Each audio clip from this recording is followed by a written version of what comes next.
And welcome to another edition of the Living Large Theater Podcast. I am Billy Santiago, along with my good friend of 35 years plus, Gary Rodriguez, super producer Noe Ayala. Gary, who we got on the show today? Hey, today we got Lance Ahlman, all the way from Bangkok, Thailand. And Lance is a native of McAllen, Texas, and now he's a world traveler. He's a teacher, and he is with us right now in Bangkok, Thailand. But first of all, Lance, hold on just a minute. We're going to cover a little business here. Air Express, one of our great supporters here for the Living Large Theater Podcast. They are the best in air conditioning. Call them up when you're starting to sweat. That is Air Express. Speaking of sweating, 107 degrees in McAllen, Texas yesterday. So what do?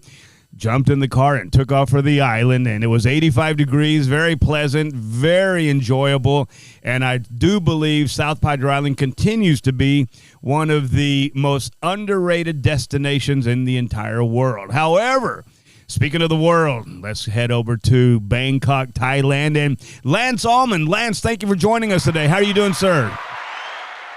I'm doing great. Thanks for having me. Yeah. Hey, talk to us about, okay, we know you're a McAllen native. We know that you've also been a teacher, which means you're an educated professional. That being said, you're in Bangkok, Thailand. You see the locals there, the people that you encounter daily in your work and in your travels in Bangkok. What does the rest of the world think about the United States? Right off the top, well, the stereotype about America is it's what foreigners think of Americans is pretty much true. That they have a low opinion of us, but not due to Americans per se, but because of our government. Yeah, that's pretty much the reason why. Let me ask you this: they're justified. That's a good observation. What can we as a nation do, or are they wrong in their thought, and are we right in our practices and principles, even though everything can always stand a little room for improvement? What is there anything we can do to enhance our image worldwide? Well, first of all, Americans just need to travel. We don't travel. We go to Mexico, and that's about it. I mean, for the large majority of Americans, and I understand it's expensive to go overseas. It's real expensive. I mean, that flight alone is anywhere from, $1,500 US up to, more, 2,000. And that's just for one person. So a family, that just gets to be outrageously expensive. But but the fact of the matter is, you look at it, I think 50% or less than 50%, something right in that range. That's how many Americans have a passport. When you compare that to all the other nations around the world, that's extremely low. Usually it's about that 75 percentile. So how many Americans, I'm sorry, Lance, how many Americans in Thailand, in Bangkok, a city alone, in your estimation, Lance? It'd be off the top of my head. There's a few thousand. The city alone is about 11 to 13 million. It just depending on where you stop the metro area. I actually live 45 minutes north of downtown Bangkok. Okay, and I actually love it. It reminds me of McAllen, Texas, back in 1980s, where it's not quite cityfied and it's still got that little country living. So it's a perfect little, go between the craziness of Bangkok and the normality of real life out here. So Bangkok's your base home, and then you get a chance, you travel around the world when you get a chance from your teaching job? So I teach here in Thailand, and I teach Thai students. I work at a government school here. Via a company, and my traveling though has been throughout my whole entire life. Okay. It started back when I was in the Navy. And hey, thank you for your service, man. Thank you for your service. Oh, anytime. I have no problems with it. It's paying off dividends still to this day. That is awesome. That's the beautiful thing about it. Hey, Lance, talk about the.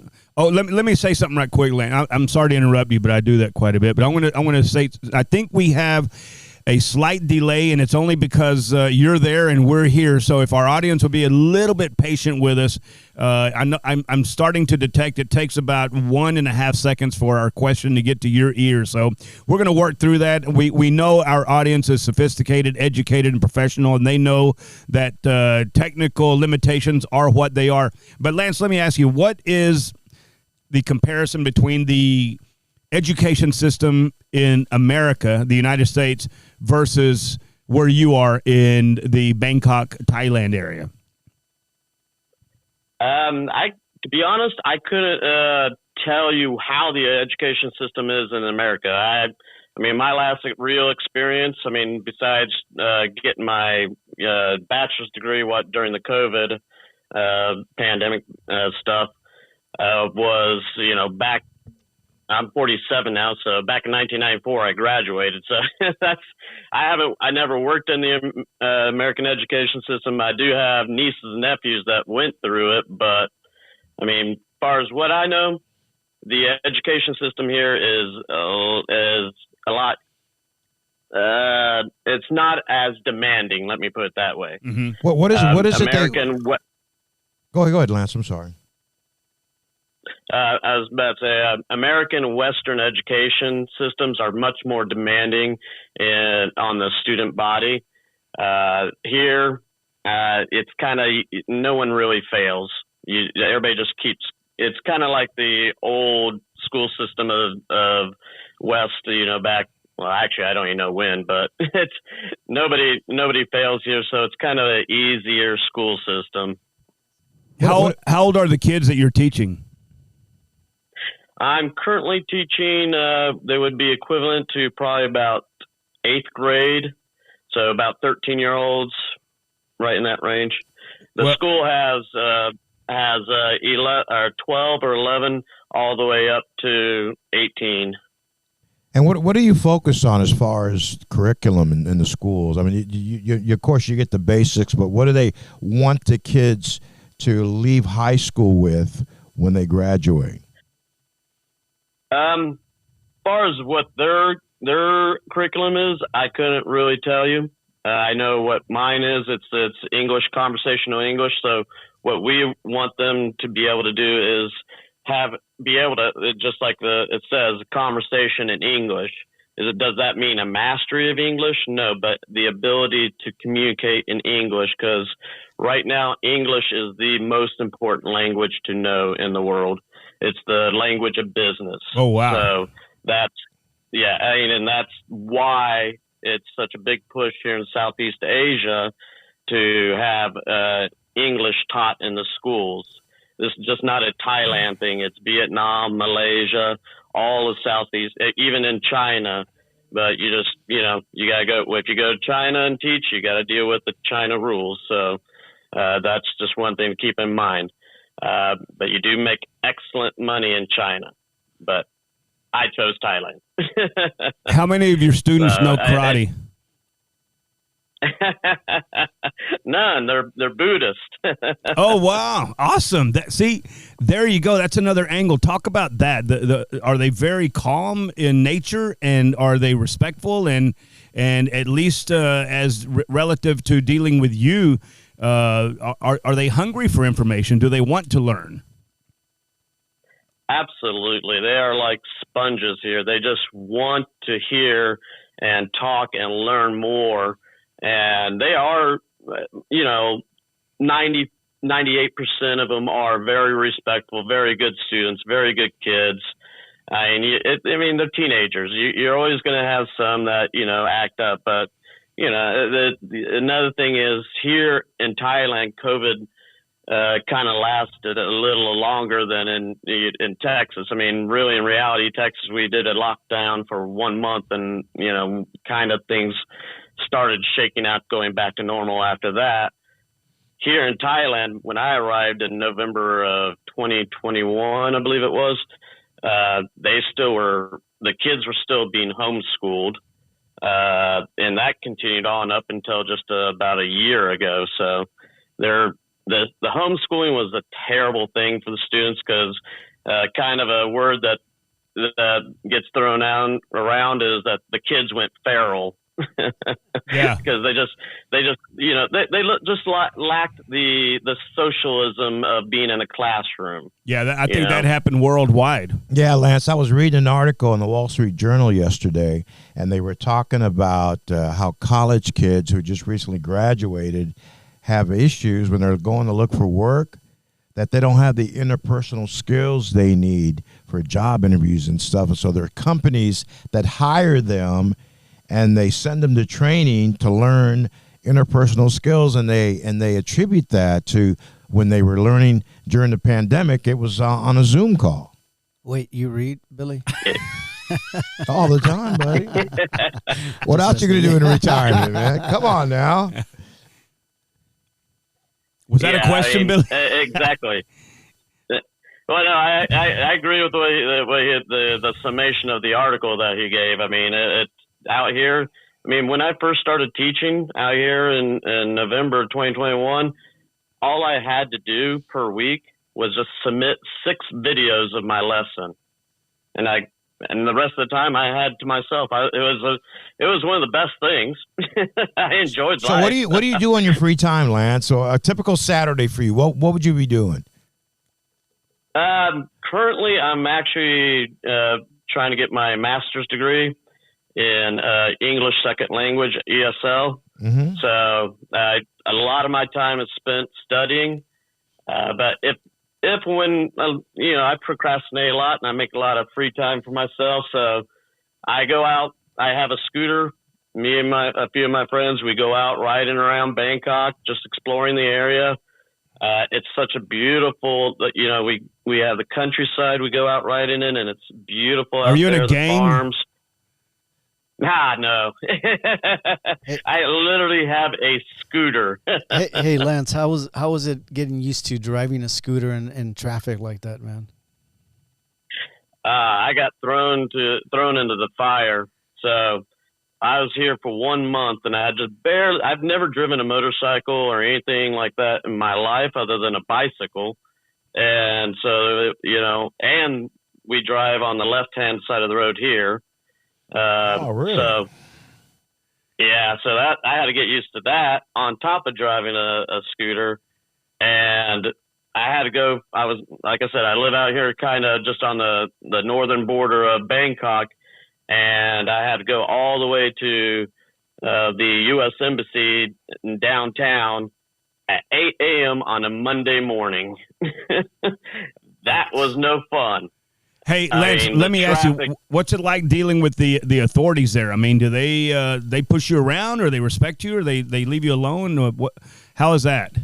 I mean, as long as you're not stupid. I mean, we know if you go out drinking, you cause problems, you're going to get in trouble with the authorities. But I mean, for the most part, you come over here, you act like what I call a normal human being, normal person. You have zero issues with the authorities. They don't mess with you. They're not trying to take you for a ride or anything like that. Not trying to shake you down for $100. No, I mean, if you do break the law, they may shake you down for probably over here. It's like maybe 500 baht or 1,000 baht, which equates to about 15 or 30 US dollars. But that's just for you to get out of your ticket, more so. Yeah. So like in Pattaya, they set up a roadblock, and tourists, they come and rent the scooters. They drive around, no helmets. So in this one street right along the beach, it's a one-way street. So they got the blockade, and they pull you over.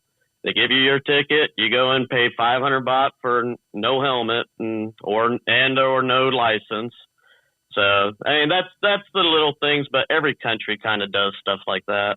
Hey, that's beautiful, man. Hey, we're talking to Lance Ahlman, a McAllen, Texas native, now residing, teaching, and playing in Bangkok, Thailand. Family you have left here in the States, Lance? You want to say hi to anybody? I mean, my brother Lucas, my mom That's about it. That's good. I mean, I got sisters and I got a bunch of nieces and nephews, but I'm not going to go down the list. When do you come home? I mean, very often or not very often? I left July 2021. I haven't been back, and I'd plan on going home in the spring, but like I mentioned earlier, that airfare is just outrageous. Yeah, I right could now. imagine. It's almost $2,000 just round trip. Hey, Lance. So Gary and I and Noe were coming over to your house for dinner. What are you gonna cook for us? If I was back in McAllen, it'd be a barbecue. No. Thai food. Here in Thailand, I haven't cooked a meal since I've gotten here. Are you serious? And oh yeah, and the reason being is the food is so cheap. It makes no sense for me to cook. Well, first of all, I've lived in basically a hotel room, which I only pay $165 a month for. Wow. And I mean, I could pay a little bit more and move and find a little bit bigger place with a little kitchenette and stuff, but it's a minimalist lifestyle. Yeah. It's actually very, very good for the brain and the mind to cleanse and clear out everything. It sounds extremely satisfying, man, and it seems like you're right. I think if we can get anything out of this podcast with Lance Ahlman in Bangkok, Thailand, if we can get anything out of it, it would be to encourage people to grab a passport and see the rest of the world and enjoy it, and don't be stupid. Just go out there and have fun and be normal. Yeah, exactly. I had a friend that traveled to France this summer, and she got into France, and she didn't speak very much French, and so she was trying to communicate with the French people in English, and the French people understood her, she said, but they would talk to her back in French, and they were saying that hey, you're in France, you need to learn how to speak French. Yeah. Hey, Lance, what language do they speak over there? Is it they speak Thai, or what is that? Yeah, it's Thai. They speak Thai here. And have you learned any of that? No, not yet. It's what's called a tonal language. So it's, they have the words, but it depends. You could say, say the same word, but you say it at a different tone, it means something totally different. So it's way different than our Latin-based, languages that we're used to seeing. It's kind of like the F word here. You can use the F word. You can say like, wow, that is effing awesome, and it turns out to be something good. Or you can say F you, and you better either hide, run, or start to fight. Yeah, the F word is one of the greatest adjectives in the world. Yeah. Man, that is beautiful. But Lance Ahlman, a teacher in Bangkok, Thailand. So from Bangkok, if you wanted to go somewhere for a day trip, how far could you go? I mean, what other countries are nearby that you could skip off to and then come back either tonight or tomorrow? I just actually left 2 weeks ago. I went to Kuala Lumpur, Malaysia. It's only a 2-hour flight. Nice. Hey, I know that big that tsunami hit around that area back in 2004. Any remnants of that left? I mean, that was such a tragic event. Do you see anything that's left over from that incident, or have they recovered fully? Not to my knowledge. I don't know anything about. I mean, I know about the tsunami, but I don't know anything about where it hit specifically. I don't think any of the areas I've been to were areas that are hit by it.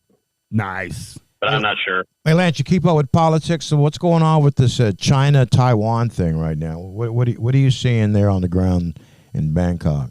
From our perspective here in Thailand, I love Thailand. It's one of the only countries that was never colonized, and they played the superpowers back then of France and England against each other. Mm-hmm. And I see what Thailand is doing. They're using the United States and China right now against each other to help benefit the people here in Thailand. So that's smart. I don't blame them. That's the way you should do it. That's smart. Hey, man, if you're going to play poker, play it the right way. Let me ask you, Lance, what is their diet over there? I know Billy asked you a made-up thing. If we were going to show up at your house tonight, what would you make us? And you told us that the food's very inexpensive and affordable, but what does their diet consist of? So the Thai diet is mainly seafood, fish, but there's a lot of pork. There's a lot of chicken, obviously, and I mean, like my diet it's broad. I mean, I can get pretty good pizza out here. It's not the best, but it goes in my top 20. But Pizza Hut or anything like that? Yeah, unfortunately, we have Pizza Hut. We have McDonald's, what I call the U.S. Embassy, and KFC is huge. I mean, really? Over here in South. Oh yeah, KFC is like everywhere out here. It's like Whataburger down here, right? And Dunkin' Donuts. Oh, Dunkin' Donuts. Can't go wrong with a Bavarian cream donut and a cup of coffee in the morning. Hey, so they do drink a lot of coffee there, or what are they grabbing there at Dunkin' Donuts? Probably tea. They actually drink a lot of coffee here in Thailand. As a matter of fact, they have, I mean, their list of drinks that, like, you go to it's called Amazon Cafe here. It's their version of Starbucks. Because Starbucks is just outrageously expensive. But here you go to this place and for like, yeah, that's why I live in Thailand.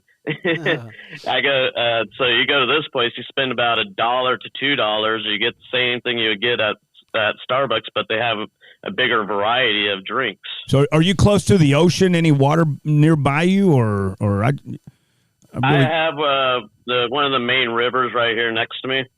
Okay. And so last year it rained and it crested like at it almost. It was about to overflow and flood the whole city, but luckily it didn't. It just stopped at its like second or third highest it's ever gotten. Wow. So they had a lot of rain last year. So you graduated college in 94. I'm going to take a guess going on a limb. I'm just meeting you right now. You're 47, 48, 40. Yeah, I graduated high school in 94. Oh, okay. Yeah, I'm 47. Same age as your producer, Noe. Yeah, okay. We met in Rayburn Elementary in McAllen. Oh, no. So y'all went to the same high school? No. We went to the same elementary school. Okay. Where'd you go to high school, Lance? I went to all three in McAllen. I started at Nicky Rowe. Actually, no, I take that back. I didn't go to all three. I was supposed to go to Mac High, but we lied about my address, and I ended up at Memorial, like the rest of my family. Well, that's what this whole interview is about, Lance. We've been looking for you since then, so we'll be knocking on your door there in about 15 seconds. Yeah. Hey, talk about the night. Right. Talk about the nightlife there. I mean, are there the clubs are pretty nice? They're safe. Talk about all that. Yeah, I mean, everything's real safe here in Thailand. I mean, just like if you go in any city, you go looking for trouble, you're going to find trouble. But, I mean, I go to some of the, darker, seedy places that people go, ooh, whatever. I'm like, it's part of the culture. Yeah, like they're in downtown Bangkok, they have Nana Plaza. That's where all the girls are. Hey, there's lady boys there. And I mean, and if I always recommend people, if you're a tourist here in Bangkok, go see it. Just go see it. It's just amazing to see. It's like I always tell people when you visit Amsterdam, definitely go to the red light district. It's like going to watch a human zoo. Yeah, and that's something else though. I've had friends who've gone to Amsterdam, man. That's funny. It's awesome. Hey, so do they have the police walking around with the canes, and will they whip you if they see you doing something stupid, or they're not that extreme? Nah. Okay. No, here they're not that extreme at all. No, here it's very laid back. I mean, you got like three different cultures in Thailand. You got the island culture, which is the southern part of Thailand. Then you got like the, just kind of the business culture, which is Bangkok, the central area. Then the mountain culture, which is northern Thailand. And Thailand is very laid back. They're not into trying to rip people off. I mean, it's like I tell people, if you travel, number one thing always in every major city is be careful with the taxi drivers. Those are the only guys that are consistently ripping people off in every single city around the world. Yeah. What do they do? What do they overcharge them or? Oh, absolutely. Yeah. They overcharge big time. I mean, but that's where you use Grab, Uber.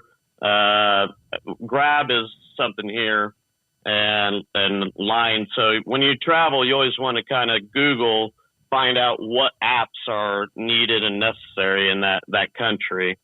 And all you really ever need in life is just a data plan. So for here in Thailand, I just have data for my cell phone, and I pay $8 a month. Oh, wow. Nice. My cell phone bill. Yeah. Hey, what's the situation for personal protection? Are you allowed to carry a weapon there or not really?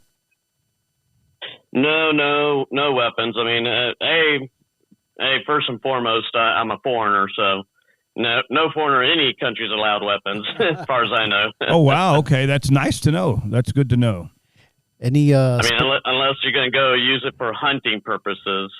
Yeah. and any sports enthusiasts out there that watch American sports or anything like the Dallas Cowboys? Unfortunately, with being we're no, God, no. Thank God. Lance is not a really Cowboy fan. They play soccer there, right? Is that what they play, soccer? Muay Thai. Yeah, they play football. Yep, It's called football here, so Yeah. soccer's actually called football. Is cricket big there too, yeah, Lance? they do. What's that? Cricket? No, I haven't seen it. That's more, I'd say, more closer to India. They Is may it? play more cricket here. Okay. Yeah. Interesting. That's good. So they play football, which is a worldwide popular sport, and we play football, and the locals there are more inclined to play the football type of soccer, right? Yeah, so the big sports here would be that and Muay Thai boxing. Oh, have you gotten into that yet? I've been to a few of the fights. They're good. I mean, actually a lot of UFC, from what I understand, the UFC guys. Yeah, Roger Huerta's over there. Roger Huerta's from Far, Texas. Yeah. He was in the UFC. He fought in Bellator and the UFC, and I understand that he married a Russian woman, and they live there somewhere in Thailand. Oh, they're probably down in Phuket. Phuket, that's yes. where all the Russians go. That's exactly right. That's where he is. He's in Phuket. Interesting. Lance, it has been such an honor and a pleasure talking to you. You know, you're probably as close as I'll ever get to Thailand, but hey, in my mind, I'm there with you right now. Talk about the temperature. I know it's nighttime right there, but what's the temperature and what are the weather conditions right now? Right now it's it's terrible. It's 85 degrees. Oh man! Hey, Lance Ahlman, thank you so much. God bless you. Be safe over there. Thank you for coming into the Living Large Theater, and Billy Santiago is going to take us out. Thanks for having us on. Right. We appreciate you, Lance. Thank you. Take care of yourself. Living Large Theater at livinglargetheater@gmail.com. We're available on Spotify, iTunes, Google Play, Amazon, also iHeart Podcast Network. Call our super producer, Noe Ayala, if you want to become a sponsor of the show, 956-451-1633. Not after 10 p.m., please. That's right. And rate our podcast, share it with a friend, leave us a comment. We appreciate you listening today. Until the next episode, make sure you're living large.